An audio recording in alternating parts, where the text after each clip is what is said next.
I wake up inside a novel. Of course, it's one of those trashy family melodramas about obscene wealth. And naturally, I'm cast as the story's ultimate patsy. The first thing that hits me is the outrageously ornate penthouse office, sweeping city vistas, a mahogany desk big enough to park a car on, every luxury on display. Before I can soak it in, a file slaps down on the glossy surface. Sign it.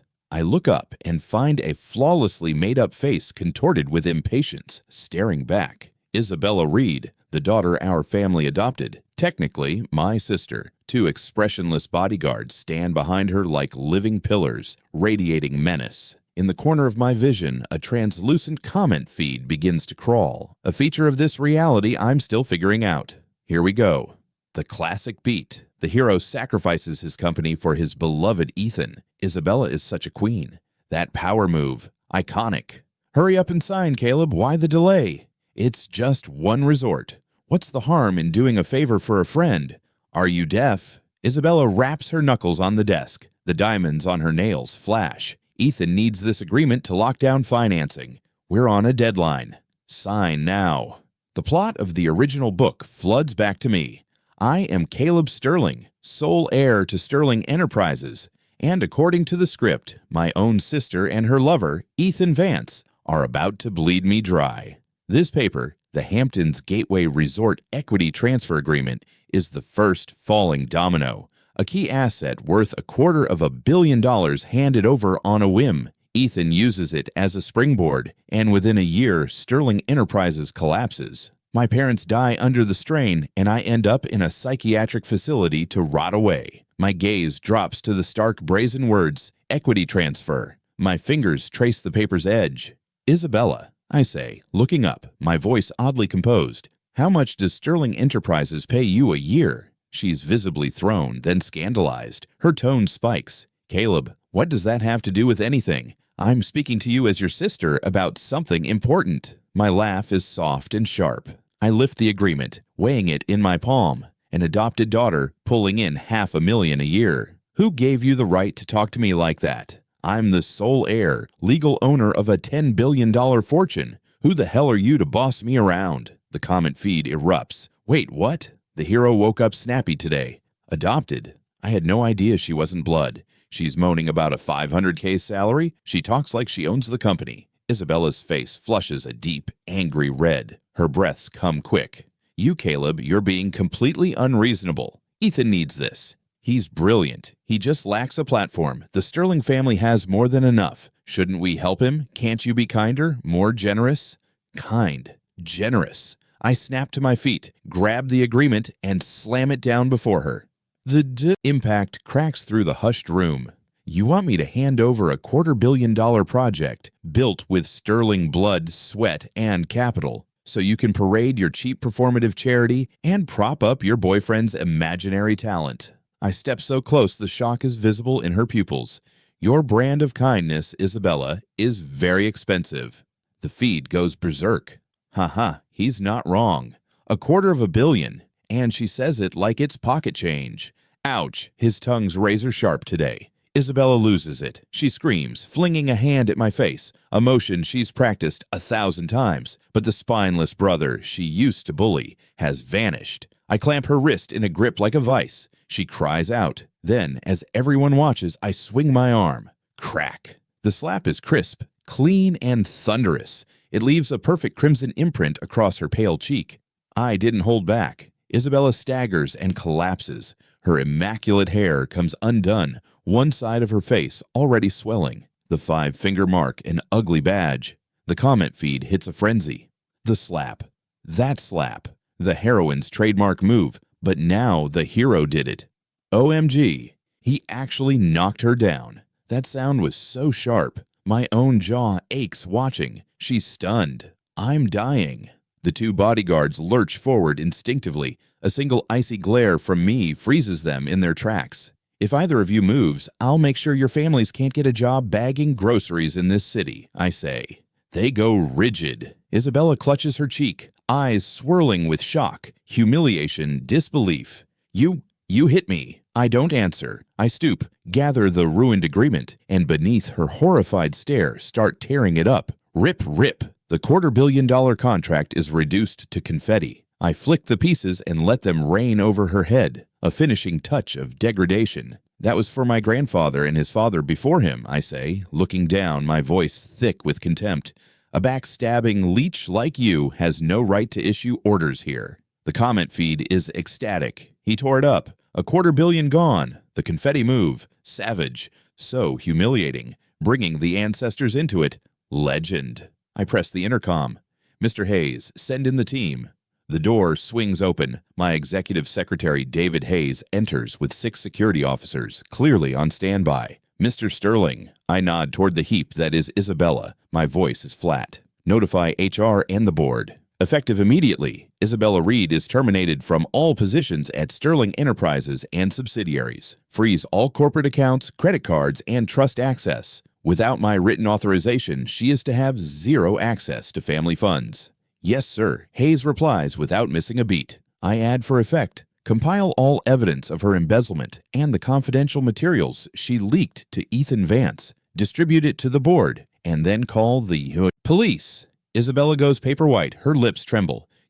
How could you know? When did you? The comment feed lights up. Wait, he has proof. She was the corporate spy. Embezzlement. Plot twist upon plot twist. The heroes playing 4-dimensional chess. I crouch, pluck a single shred of paper, and tap it gently against her swollen cheek. A soft motion, a brutal insult. Did you think the filthy games you and your kept man played would stay secret forever? My phone buzzes. Dab. I hit speaker. His furious voice booms. Caleb, you damn fool. Are you out of your mind? Apologize to your sister this instant. My father's voice trembles with rage. Isabella clings to it like a lifeline, shrieking tearfully. Dad, Caleb hit me. He's firing me. He's gone insane. I address the line, my tone even but frosted. Mr. Chairman, before you start signaling orders, check your email. Take a long look at how your sensible adopted daughter has been gutting this family to feed her parasite boyfriend. Silence stretches. Seconds later, my father returns, his bluster gone, replaced by horrified stammers. These wire transfers, these confidential documents. Is this real? It's all there, in black and white. I sneer. She tried to give away a $250 project. She leaked our most sensitive trade secrets. Tell me, Mr. Chairman, was I wrong to slap her? Wrong to fire her? The feed is stunned. He's schooling his own dad. Epic. The chairman folds. Hard evidence wins. I don't wait for his response. I hang up and wave at my security. Remove her from the premises. As of today, she's banned from Sterling Tower. Notify security desks. If she's seen, have her removed. Yes, Mr. Sterling. 2 guards haul Isabella upright. She thrashes and screams. Caleb, you can't do this. Ethan won't let you. He'll make you pay. Ethan, I can't help the contemptuous smile that plays across my lips, like I've heard the world's worst joke. Let him try. I'd like to see what a pathetic leech who hides behind women can actually do. The comments burst into praise. That's the attitude of a true heir. Kept man. Perfect label. I can't wait to watch Ethan get wrecked. Silence settles as the office door swings shut. Mr. Hayes steps forward holding a tablet. Sir, we just received this. Vance Innovations, Ethan Vance's startup, is desperately seeking Series B funding. They're in serious cash trouble. I scan the numbers on the screen. A cold smile curls. Get heads of investment and legal on the line. I want them in the main conference room in 30 minutes. I'm going to make Ethan Vance understand that when real capital shows up, his little company built on exploiting women is nothing but a nuisance. The comment feed erupts in anticipation. Corporate war is starting. A meeting in 30 minutes. This guy's efficiency is insane. Crush him like a bug.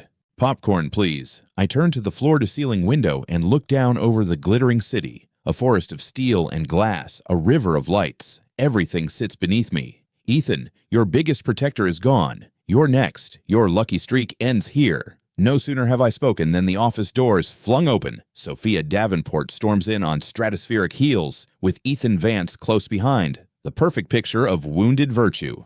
Caleb, are you even human? Sophia jabbed an accusing finger. Isabella was so good to you and you hit her. The comments light up. Here they are. The sanctimonious girlfriend and the leech. Classic moral outrage. She yells as if she were the one struck. Ethan attempts a show of calm. Sophia, please. I am sure Caleb was just emotional. Emotional, Sophia snaps, shrill. He had her arrested. This isn't some emotional meltdown. It's a witch hunt. I coolly opened my laptop and pulled up a file. Sophia, where were you at 10 p.m. on the 15th of last month? She froze, eyes flicking nervously. What does that have to do with anything? I was at home, asleep. Really? I hit play on a video clip. Then who's this kissing Ethan in the hallway of his condo? The feed detonated. Boom. Caught in 4K. Cheating fiancé exposed.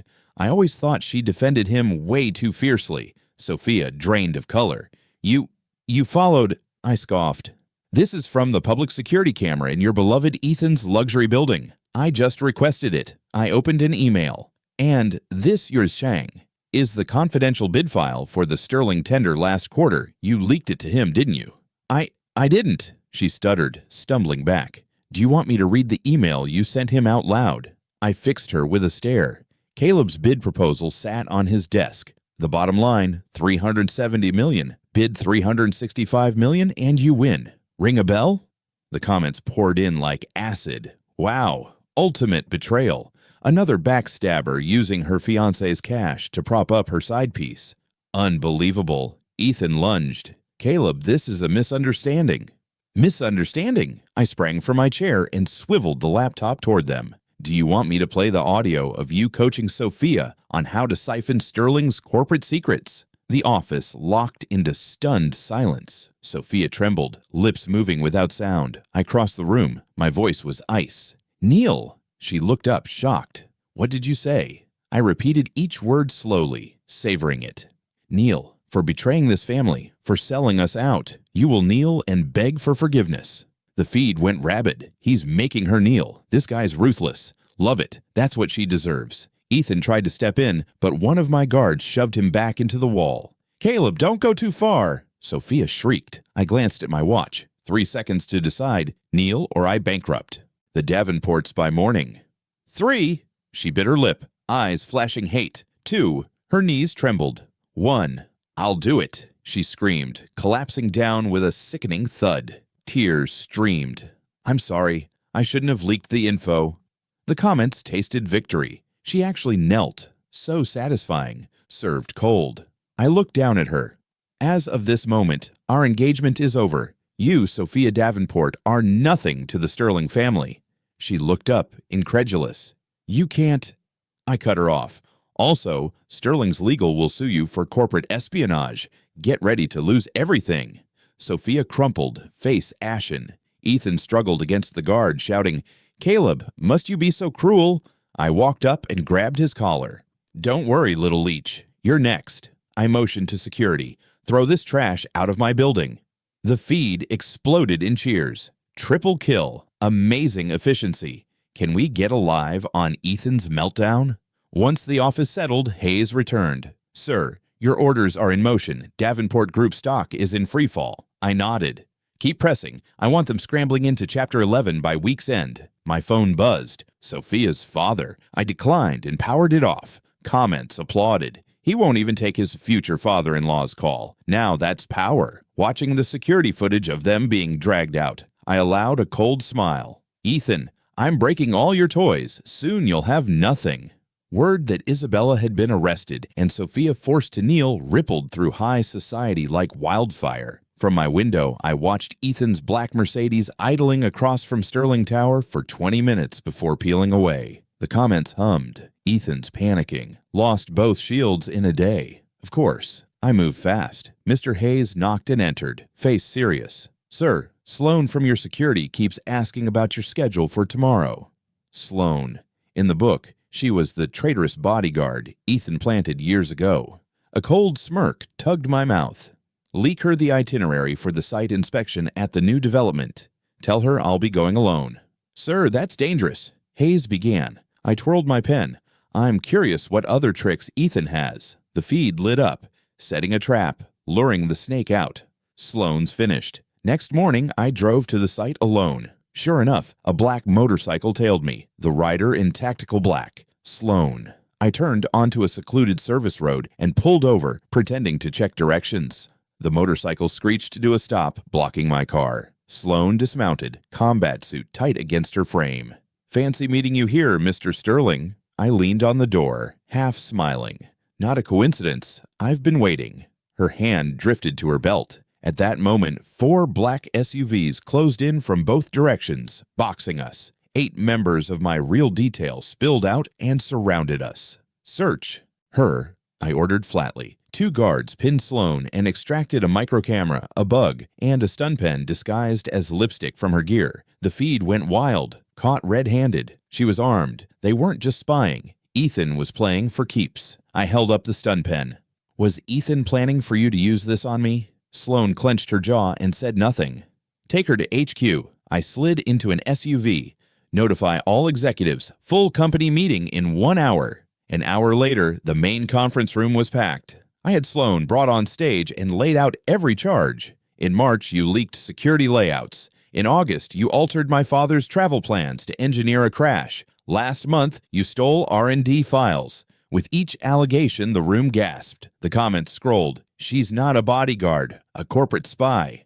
This is terrifying. How is Caleb still breathing? Ethan wasn't just bankrupting them. He was trying to kill them. I walked up and slapped Sloane hard. "That's for your ingratitude. The Sterling family paid for your training, gave you a career, and you repay us like this." I struck her again, the back of my hand. "And that's for your betrayal. Taking a Sterling paycheck while trying to destroy us." The feed went nuts. The double slap, chef's kiss. Traitors get what they deserve. Sloane broke down, sobbing. "I'm sorry, Ethan made me. He made me do it." I laughed, cold. "Do I need to play the audio of you offering yourself to him for a promotion?" The main screen clicked on, rolling footage of Sloane kissing Ethan passionately in his apartment. The room erupted. "Call the police," I told the head of security.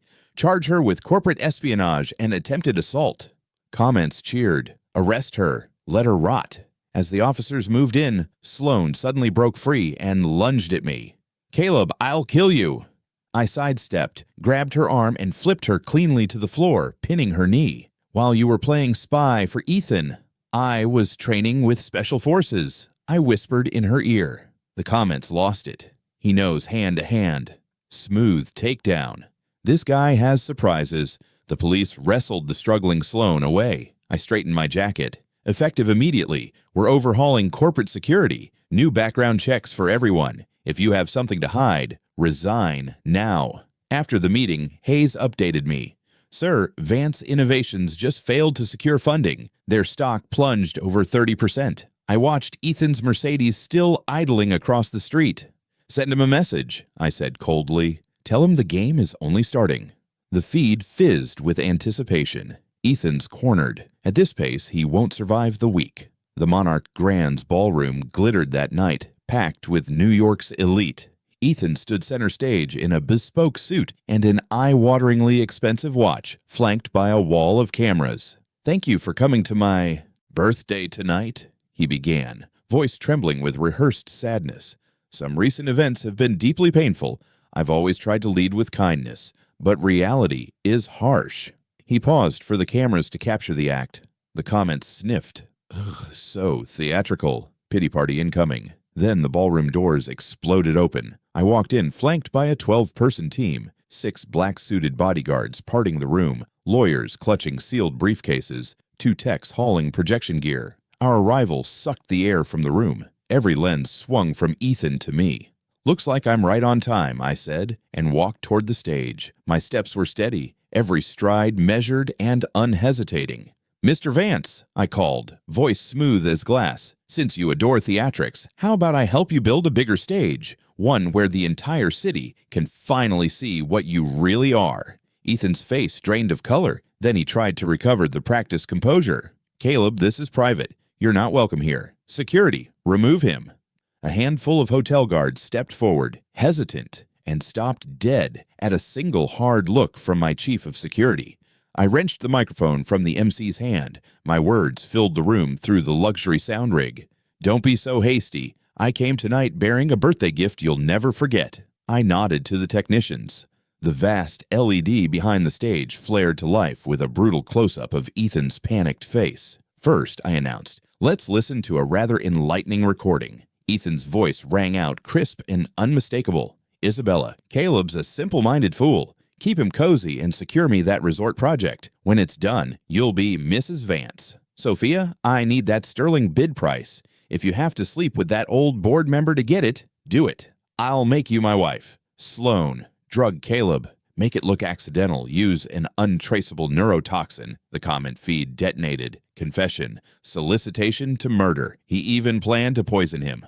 Monsters, all of it. Gasps rolled through the ballroom. Crystal glasses hovered midair. Ethan lunged for the mic, but my guards intercepted him like a wall of black. Patience, I said, smirking as I switched the display. The main event has only begun. The screen filled with a forensic nightmare. The money trail. Wire transfers, account numbers, shell companies, a labyrinth that ended in 12 Cayman-registered entities where more than $87 million had been siphoned. Complex flowcharts, bank statements, and flashing red arrows painted the picture. Even the steeliest executives in the room inhaled sharply. There's more. I continued cycling evidence. Forged contracts carrying his signature, fabricated financials, and a chilling document. A detailed plan outlining the dosage and injection point for a neurotoxin intended for me. The feed flooded with judgment, premeditated attempted murder. This man is finished. How did Caleb obtain it all? Genius. Ethan snapped. He broke free and barreled toward me, shrieking, "Caleb, I'll kill you. I swear to God, I'll kill you." A guard's brutal sidekick sent him sprawling face first into the plush carpet, his immaculate suit sullied, his poise shattered. I walked slowly to where he curled, staring down at the ruined man. "You pathetic leech," I said softly. "Is this enough to lock you away?" At that exact moment, the doors opened again, and a line of officers filled the entry, topped by a detective from the FBI's white-collar crime division. "Ethan Vance, you're under arrest on charges of embezzlement, corporate espionage, and conspiracy to commit murder." The room erupted into a roar. The feed went feral. People cheered. Arrest on the spot, justice served. As the handcuffs clicked, Ethan laughed. A hollow, manic sound. "You think you've won, Caleb? My backers will never let you—" He stopped when I leaned close and whispered only he could hear. "Your Zurich benefactor, Interpol, froze those accounts yesterday. He's enjoying a federal cell as we speak." The laughter drained from his eyes, replaced by something animal and raw. Pure panic. The comments collapsed into stunned silence. He'd thought himself insulated by bigger fish. I had netted them all. This wasn't just revenge. It was total annihilation. Legendary. Flawless. I rose and lifted my glass to the stunned crowd. Thank you for witnessing this pivotal night. As of this moment, Sterling Enterprises turns a page. Let it be a warning.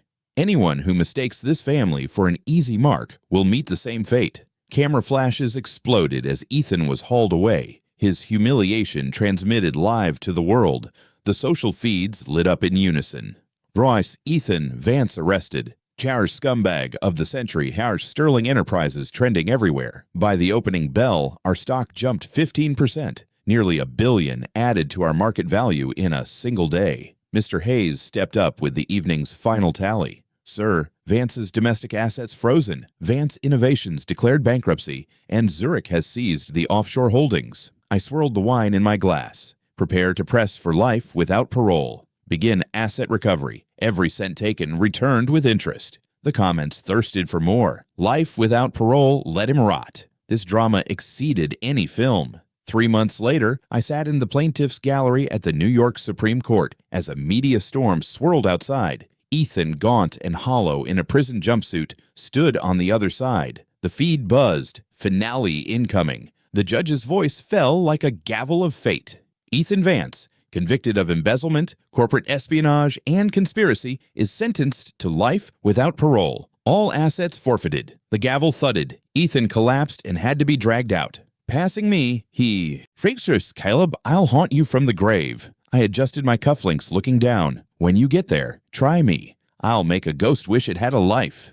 The feeds laughed. He'd even been bested in death. I visited the private psychiatric facility upstate the next week. Through a one-way mirror, I watched Isabella Reed in a patient gown clutch a shabby doll, murmuring that Ethan would come for her, that they'd marry. The doctor briefed me. A full psychotic break. She lives in fantasy, staring out the window. I left a file on his desk, a full accounting of the assets she'd acquired for the family, all recovered. As for her care, I told him, let her live here in peace. The feeds went somber. She'd thrown her life away for a monster. Hayes handed me a tablet as I left. Davenport Group filed bankruptcy yesterday. Sophia and her father were caught attempting to flee and were mobbed by creditors at the airport. They're hiding in a rented room in Queens. The screen showed Sophia bargaining over vegetables in threadbare clothes. Leak her current situation to the tabloids, I said without effect. Let public humiliation finish the job. Comments howled, poetic justice. On our route back into the city, I slowed past the correctional facility during recreation hour. Sloan, once a fierce guard, paced listlessly in an orange jumpsuit. A warden approached, solemn. She's been quiet. Attempted suicide last month. Now she just sits. I nodded once. Watch her. Don't let her die. She owes us the price. The feeds reflected. Villains punished. Consequences inevitable. My revenge was total. No loose ends. At Sterling Tower, employees lined the lobby to applaud as I returned. I strode to the top floor boardroom. The directors rose as I entered. Effective immediately, I assumed the chairmanship of Sterling Enterprises. I set the signed papers down.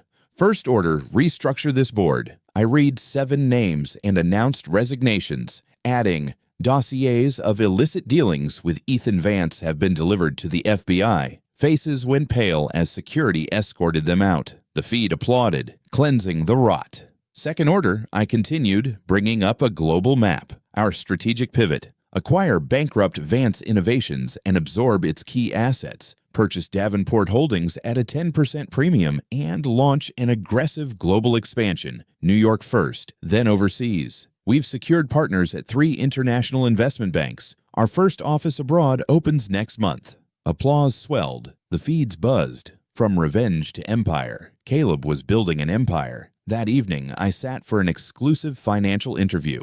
Mr. Sterling, the host asked, after this ordeal, what lesson do you have about business? I looked into the camera. Business is survival of the fittest. My message, anyone who mistakes the Sterling family for soft prey will pay dearly. Off camera, a producer whispered, Sophia's at security demanding a meeting. I turned just enough for the mic to catch it. Tell her to get lost, I said flatly. Later, on the rooftop of the new Sterling Global Headquarters, the city sprawled beneath me like a jeweled map. Hayes delivered the quarter's final report. Market cap up 200%. We've officially entered the Fortune 100. I set the documents down, looking out at the glittering grid. Tell department heads. Meeting tomorrow, 8 a.m. sharp. Agenda, global strategy for the decade. The feeds roared with speculation. From near ruin to global domination, the king on his throne. Alone as the night deepened, I held a confidential Interpol letter thanking me for the intelligence that helped dismantle an international crime syndicate. I fed the paper into a shredder, lifted my glass, and toasted the glittering skyline. The old era had ended. A new one had just begun. Morning sunlight cut through the glass walls of my office, gilding the city in steel and gold. I watched from the top of Sterling Tower, my tower now, as the streets below pulsed with life. Once this view had belonged to men who underestimated me. Not anymore. Sir, Hayes entered, precise as always, tablet in hand. The final audit came through. Every shell company under Ethan Vance's control has been dismantled, assets liquidated, redistributed to Sterling's new trust. Good, I said. Make sure the beneficiaries list includes everyone he wronged except him. Hayes hesitated. There's one more issue. The boardroom leak last quarter. The informant has been identified. Name. Patrick Lynn, junior analyst. He sold internal data to Vance for $2,000. I turned from the window, voice level but cold. And?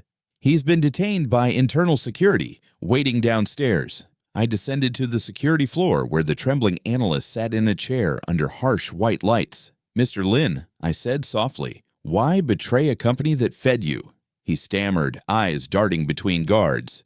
I didn't think it mattered. Vance said it was harmless, that I'd never notice. I finished for him. But I notice everything. He broke down, begging, please, sir, I have a family. Then you should have thought of them before you sold your loyalty for pocket change. I nodded to Hayes. Blacklist him from every major firm in the country.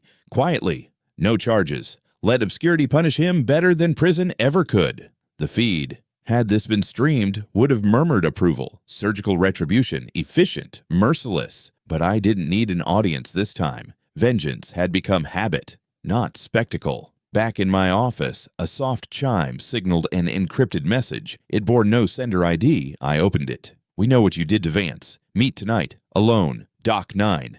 Hayes frowned when I showed him. "Could be bait. A surviving associate." "I'm counting on that," I said.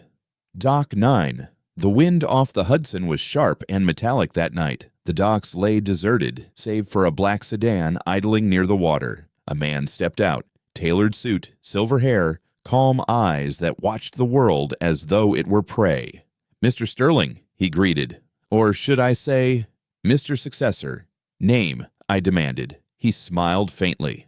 "Call me Adler. I represented certain interests behind Vance. You've cost them greatly." I kept my voice steady. "And you came here to fix that?" "To offer a proposal," he said, pulling a small envelope from his coat. "Join us. You've proven useful, ruthless, controlled, the kind of man who understands power. I didn't take it. And if I refuse," Adler's gaze didn't waver, "then you'll discover that Ethan Vance wasn't the only one who knew how to strike from the shadows." Behind him, faint shapes moved. 4 men, armed, stepping from the mist. I smiled thinly. "You should have sent more." The first 2 advanced. The sound of my own guards emerging from the darkness echoed like a blade drawn. Muffled gunmetal clinks, controlled steps. Within seconds, Adler's men were on the ground, disarmed, groaning. Adler didn't flinch. "Impressive." "Leave the envelope," I said. "And your phone." He did, straightening his cuffs. "You've made powerful enemies tonight." "Good," I said. "Enemies keep me sharp." As he drove away, I opened the envelope. A single card. "You've joined the game, whether you want to or not." Beneath it, an insignia. A serpent devouring its tail. The mark of a global consortium whispered about in boardrooms and intelligence briefings alike. Back at Sterling Tower, Hayes found me staring at the card. "Sir, who was it?" "Someone who thinks they can recruit me."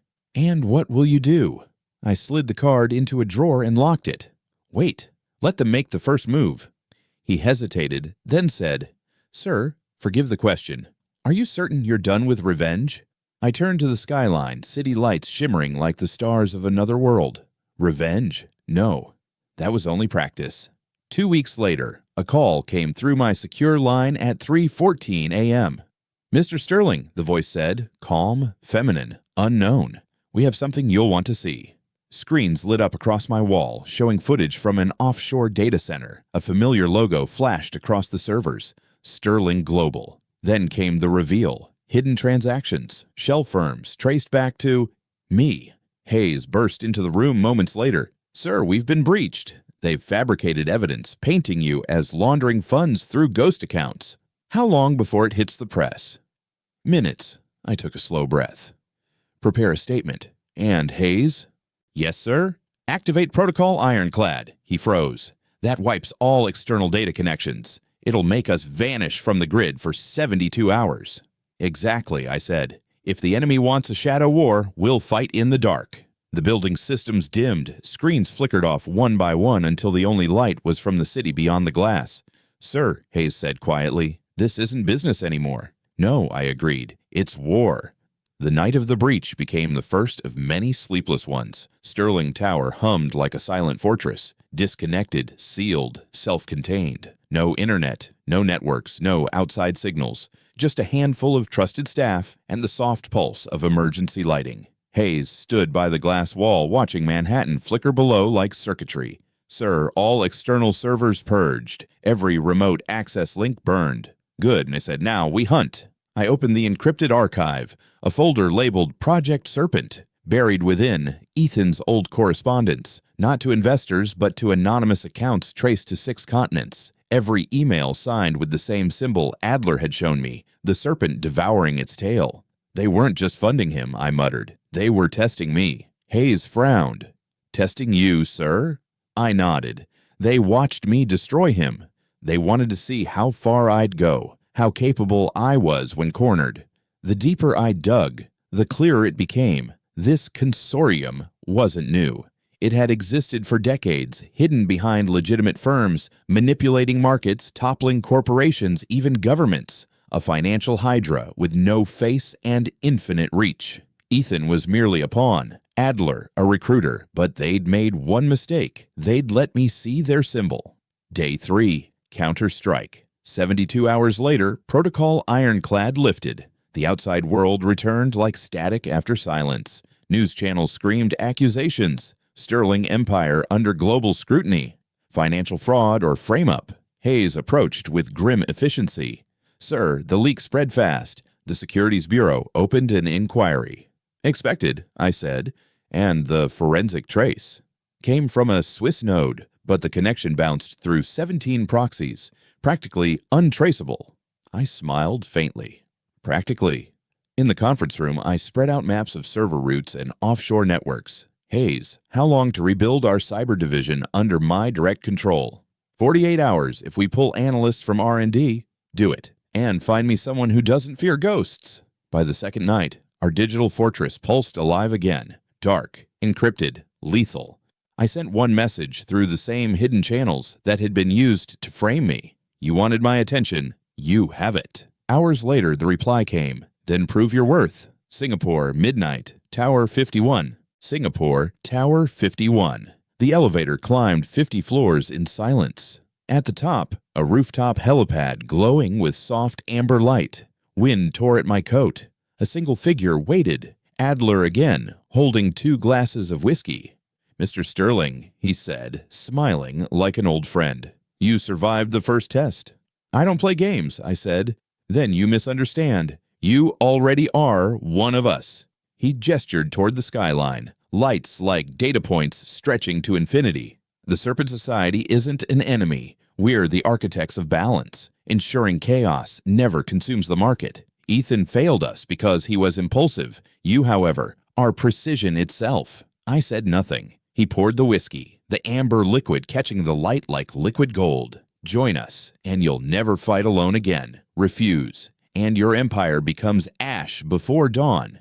I took the glass, not as acceptance, but as distraction. My wristwatch buzzed once, a signal. Hayes' voice through the earpiece. Transmission locked. Go.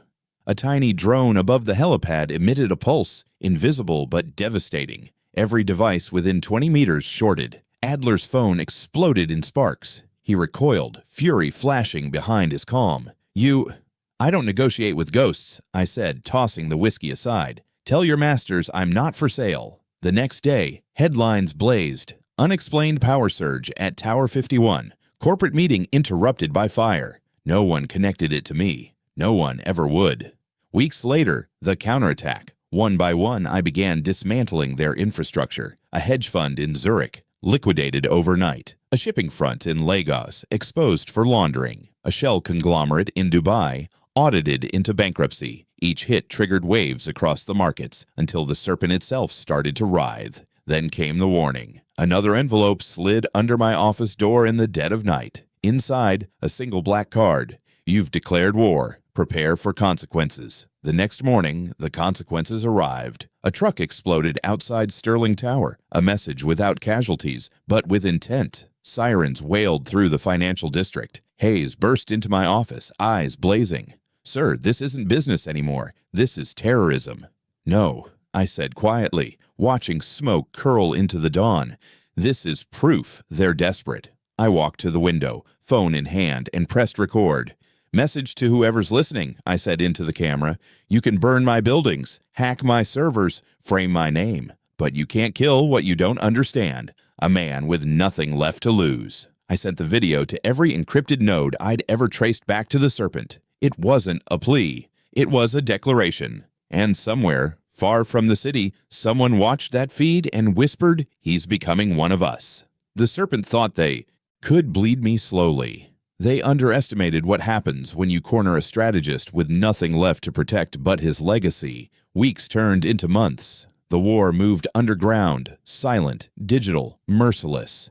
For every strike they made, I answered with precision. Their shell firms dissolved. Their offshore accounts seized. Their partners flipped one by one, trading information for immunity. Hayes entered my office one morning, eyes red from lack of sleep. Sir, the final link is traced. The consortium's nerve center isn't offshore. It's right here.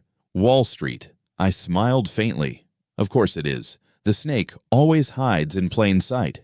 That evening, the skyscrapers of the financial district glowed like steel monoliths under a storm.